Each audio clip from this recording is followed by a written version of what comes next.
রাজ্য কমিটির নির্দেশে 200 ইউনিট বিদ্যুৎ বিনামূল্যে দেওয়ার দাবি, স্মার্ট মিটার বাতিল সহ একাধিক দাবিতে বিদ্যুৎ দফতরে স্মারকলিপি প্রদান করল নকশালবাড়ি অঞ্চল কংগ্রেস কমিটি।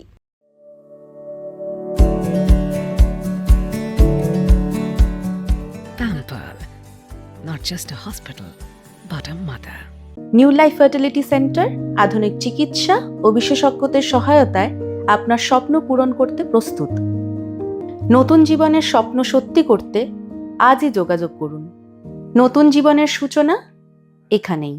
এদিন বিদ্যুৎ বন্টন দফতরে বিক্ষোভ দেখিয়ে স্মারকলিপি প্রদান করেন সংগঠনের সদস্যরা। অভিযোগ, স্মার্ট মিটার স্থগিত না রেখে বাতিল করার নোটিফিকেশন জারি করতে হবে।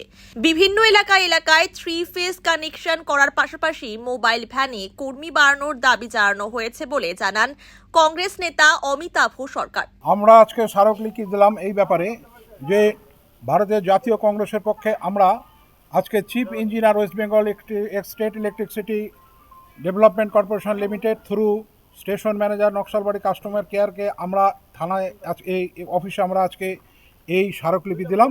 আমাদের বক্তব্য হচ্ছে যে নকশালবাড়ি অঞ্চল কংগ্রেসের স্মারকলিপি প্রদান করা হচ্ছে যে ভারতবর্ষের বিভিন্ন রাজ্য থেকে পশ্চিমবঙ্গে বিদ্যুৎ মাশুল অত্যন্ত বেশি এবং ভারতবর্ষে বিভিন্ন জায়গায় একটা নির্দিষ্ট ইউনিট পর্যন্ত বিদ্যুৎ মুকুব করা আছে, যেটা পশ্চিমবঙ্গে নেই এবং যেটা মাশুল হয় তা অত্যন্ত বেশি। আমরা বলছি এটাকে মুকুব করতে হবে এবং 200 ইউনিট করে বিদ্যুৎ ফ্রি দিতে হবে। আমরা আরও বলছি যে স্মার্ট মিটারের ব্যাপারে রাজ্য সরকার বলছে এখন এটা স্থগিত। আমরা বলছি এটা স্থগিত না, এটা নোটিফিকেশনের মাধ্যমে এটাকে বাতিল ঘোষণা করতে হবে এবং সেই নোটিফিকেশনটা জনসমক্ষে তুলে ধরতে হবে। পশ্চিমবঙ্গ সরকার ইলেকট্রিক ডিপার্টমেন্টটাকে যেইভাবে ব্যবহার করছে, মানুষকে যেইভাবে ইলেকট্রিক বিল দিতে বাধ্য করছে, আমরা তার প্রতিবাদ জানাচ্ছি। আমাদের রাজ্যব্যাপী অনুষ্ঠান চলছে, এটা আগামী 1 মাস আমাদের চলবে। আমরা শিলিগুড়িতে ডেপুটেশন দিয়েছি, বাগড়াতে দিয়েছি, আজকে আমরা নকশালবাড়িতে দিলাম এবং আগামী দিনেও আমাদের এই আন্দোলন চলবে। শুনুন, পশ্চিমবঙ্গ সরকারের বর্তমানে যা দৈন্যদশা, গভর্নমেন্টের কাছে কোনো টাকা নেই, আয়ের থেকে ব্যয় অনেক বেশি হয়ে গেছে। বিভিন্ন জায়গায় ভর্তুকি দিচ্ছে তাদের স্বজন পোষণ এবং ভোট পাওয়ার জন্যে। কখনো ক্লাবকে ভর্তুকি, কখনো ক্লাবকে সাহায্য, কখনো কাকে সাহায্য, চোর ডাকাতদের মদ খেয়ে মরলে পরে টাকা, তাদেরকে সরকারি চাকরি হোয়ারার। আমাদের এই নকশালবাড়ি ব্লকটা হাতি অধ্যুষিত এলাকা, এখানে মানুষ মরে গেলে সে পায় হচ্ছে 5 লাখ টাকা। আমরা আগামী দিনে আমরা ডিওফোকে আমরা ডেপুটেশন দেব, আমাদের বক্তব্য হবে মিনিমাম 15 লক্ষ টাকা এবং ওই সিভিক পুলিশের চাকরি না, সরকারি চাকরি দিতে হবে।